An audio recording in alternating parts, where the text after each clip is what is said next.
नमस्कार, मैं हूं अंकित। आप जुड़ चुके हैं टॉप ऑफ के साथ। आपको पता है कि दुनिया में युद्ध लड़ने के तरीके बदल रहे हैं। जब युद्ध लड़ने के तरीके बदल रहे हैं, तो युद्ध के हथियार भी बदल रहे होंगे, सीधी सी बात है। तो नए-नए हथियार मार्केट में आ रहे हैं। ऐसे में जो हिंदुस्तान है, इसको हथियारों के आयातक देश के रूप में देखा जाता है। लेकिन हमने ये लक्ष्य निर्धारित किया है कि हम 2024 तक, साहब कब तक?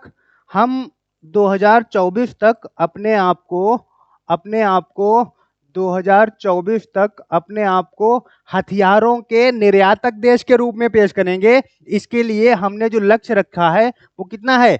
5 बिलियन डॉलर के आसपास हम निर्यात करेंगे 2024 तक। ये लक्ष्य हमने रखा है। मेक इन इंडिया के तहत हम इन हथियारों का निर्माण करेंगे, विश्व के अत्यधिक देशों में इसका निर्यात करेंगे। इसी क्रम में आप देखोगे, विश्व के बहुत से ऐसे देश हैं जिसमें अभी आप देखो को जो हथियारों के क्रम में शीर्ष पर विद्यमान हैं, उसमें आप 4 देशों के नाम ले सकते हैं। नंबर 1 पे अमेरिका हो गया, चीन हो गया, रसिया हो गया, इजराइल हो गया।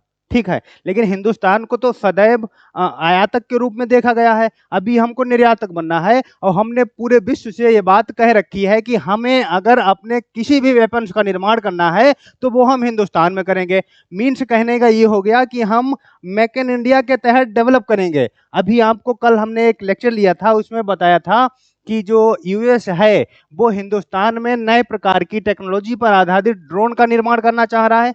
अभी जो नई न्यूज है, इसमें एक हथियार है जिसको आप बोलते हो कार्ल गुस्ताफ M4। पुराना हथियार है, इसके नए नए वर्जन आते रहते हैं। जैसे पहले M3 था, M3 नाम का एक वर्जन आता था, उससे पहले M2 नाम का वर्जन आता था। तो अभी जो नया वर्जन है वो M4 आ रहा है। तो जो नया वर्जन है, जिसके बारे में कहा जाता है कि Carl Gustaf M4 weapon system में बी प्रोड्यूस्ड इन इंडिया से स्वीडन साहब। ये साहब जो है, ये क्या है? ये स्वीडन की एक कंपनी है। ये देश कौन सा है? ये है स्वीडन। तो स्वीडन ने अभी कहा है कि जो उसकी कंपनी है साहब, वह हिंदुस्तान में कार्ल गुस्ताफ M4 नामक वेपन्स का निर्माण करेगी। कहाँ करेगी? हिंदुस्तान में करेगी। किसकी सहायता से करेगी? हिंदुस्तान की सहायता से करेगी। जो कि बात हो गई किसको प्रमोट करने की?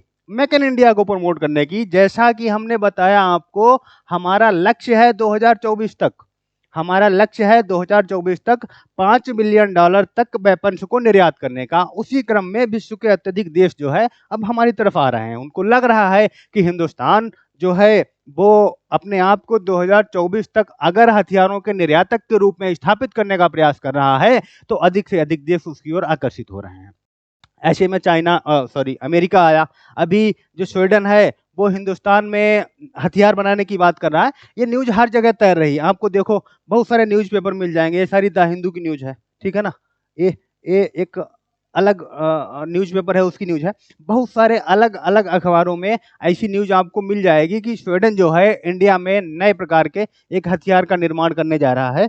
तो ये स्वीडन की जो कंपनी है, इसके बारे में बताया जाता है कि स्वीडन ऐसा देश है जिसने आज तक कभी भी किसी भी देश के साथ साझेदारी करके किसी भी हथियार का निर्माण नहीं किया है। वो पहली बार हिंदुस्तान के साथ किसी हथियार का निर्माण करने जा रहा है। कहाँ है स्वीडन? देखिए ये आपका देश जो है, ये है स्वीडन, ठीक है? ये फिनलैंड पड़ता है, नॉर्वे पड़ता है। आप देखोगे ये हमारा प्यारा भारत पड़ता है। ये हमारा प्यारा भारत महान है। आप यहाँ से जाएँगे, आप पैदल नहीं जा सकते, ठीक है ना? लेकिन अ, आप इंडिया से देखेंगे तो यहाँ पे ये लोकेशन पड़ती है, ये स्वीडन की लोकेशन पड़ती है। तो ये जो स्वीडन है, ये हिंदुस्तान में वेपन्स का निर्माण करेगा अपनी कंपनी साब के माध्यम से। ये देखिए साब के बारे में आपको जानकारी दे रखी है। ये स्वीडन की एक कंपनी है, ठीक है ना? इसके बारे में आपको जानकारी यहाँ पे मिल जाती है। इसको स्थापना हुई थी 1937 में। कहाँ हुई साहब? स्वीडन में हुई। इसका मुख्यालय कहाँ है? तो स्टॉकहोम में है। इसका मुख्यालय स्टॉकहोम में है। ये अभी रक्षा मंत्री हैं स्वीडन के, जिन्होंने ये बात की। यही वो हथियार है जिसका कि निर्माण हिंदुस्तान में किया जाएगा। ये हथियार आप देखो रॉकेट लॉन्चर है। रॉकेट लॉन्चर का मतलब इसका यूज़ कहाँ पे होता है? तो इसका यूज़ हम जैसे ब्रिज हो गया, ब्रिज को उड़ाना है, टैंक हो गया, टैंक को उसी स्थान पे रोकना है जहां पे वो खड़ा हो गया। इसको एक्चुअली में है क्या, एक रॉकेट लॉन्चर एक ही व्यक्ति इसको कंधे पे रख के चला सकता है। हालांकि इसके लिए दो व्यक्तियों की जरूरत पड़ती है, क्योंकि एक लोडर होता है पीछे से जो लोड करता है, इसमें जो रॉकेट लगता है उसको लोड करता है, उसके लिए दो व्यक्तियों की उसको लोड करने के लिए एक अलग व्यक्ति की आवश्यकता चलती है, लेकिन चलाने के लिए सिर्फ एक व्यक्ति ही पर्याप्त है। ठीक है ना। इसके अलावा आप कंपनी के बारे में जान गए, इसके बारे में जानिए। ये जो व्यक्ति हैं, देखिए शॉप, जो ये शॉप क्या है, शॉप आपने समझा, ये स्वीडन की एक कंपनी है। ठीक है ना।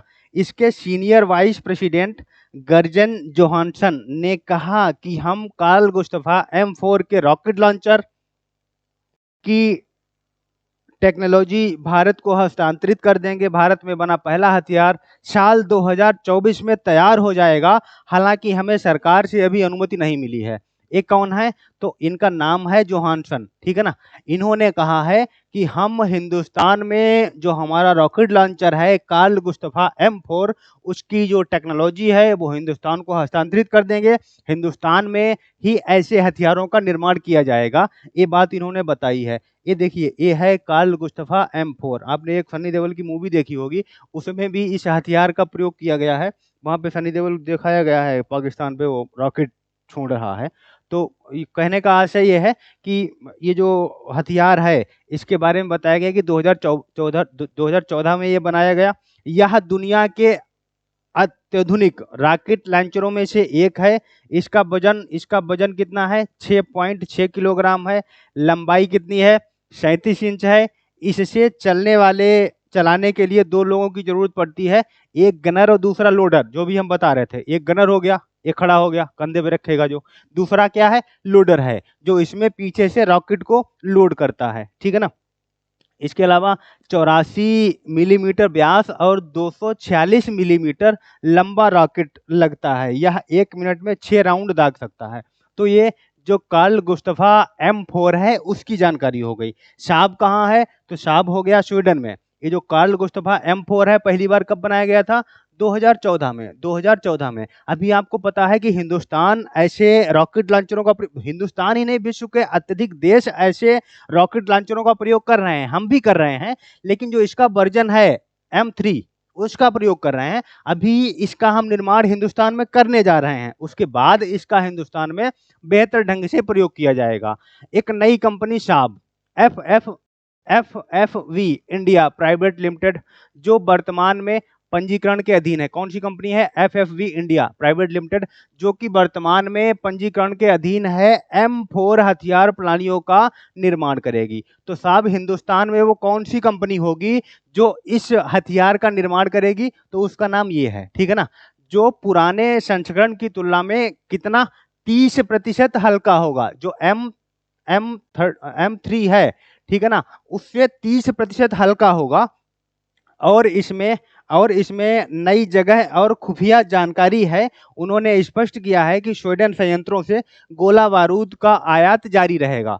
ये बात हमको पता चली है कि जो ये रॉकेट लॉन्चर होगा, इसमें जो खुफिया जानकारी है वो भी मौजूद रहेगी। इसके अलावा नई नई जो लोकेशनें होती हैं उसके बारे में भी इसमें जानकारी रहेगी। किसमें, कार्ल गुस्ताफ M4 के अंतर्गत ये सारी जानकारी हमको मिल जाएगी। हिंदुस्तान में जो कंपनी निर्माण करेगी वो ये होगी। स्वीडन की कंपनी कौन सी है, ये है, जो कि यहाँ पर आके इस हथियार का निर्माण करेगी। तो अब इस हथियार से हमको क्या फायदा मिलेगा, हमने बताया कि दुनिया में युद्ध लड़ने के तरीके बदल रहे हैं। जब युद्ध लड़ने के तरीके बदल रहे हैं तो युद्ध में जो प्रयोग किए जाने वाले हथियार हैं वो भी बदल रहे होंगे। आपको पता है, कल के लेक्चर हमने बताया था आपको कि जो जमाना है वो ड्रोन का आ रहा है। ड्रोन के क्रम में आप देखें, अगर रशिया ने यूक्रेन को पराजित किया है, अगर यूक्रेन पराजित हुआ है रशिया से, तो उसके पीछे रशिया अगर यूक्रेन से पीछे रहा है, तो उसके पीछे अगर कोई सबसे बड़ा रीजन है तो वो क्या है, तो वो ड्रोन ही रहा है। तो कहने का आशय ये है कि नए नए प्रकार के हथियार आ रहे हैं। ऐसे में हिंदुस्तान भी अपने आप को जो 2024 तक हथियारों के निर्यातक के रूप में पेश करने का प्रयास कर रहा है। ऐसे में ये आवश्यकता बनती है विश्व के अत्यधिक देश हिंदुस्तान के साथ अगर हथियारों का निर्माण करते हैं तो हमें उनका मिलके साथ देना पड़ेगा। अभी देखिए क्या है कि ये जो स्वीडन की कंपनी है, इसने कहा है कि साहब देखिए, आप हिंदुस्तान में जो हथियारों का निर्माण करेंगे, उसका एक्सपोर्ट भी कर सकते हैं, उनको निर्यात भी कर सकते हैं। जैसा कि कल हमने बताया था कि जो यूएस की कंपनी है, उसने भी ये बात कही थी कि जो मेक इन इंडिया के तहत जिन हथियारों का निर्माण किया जाएगा, अगर इंडिया चाहे तो उन हथियारों को बेच भी सकती है।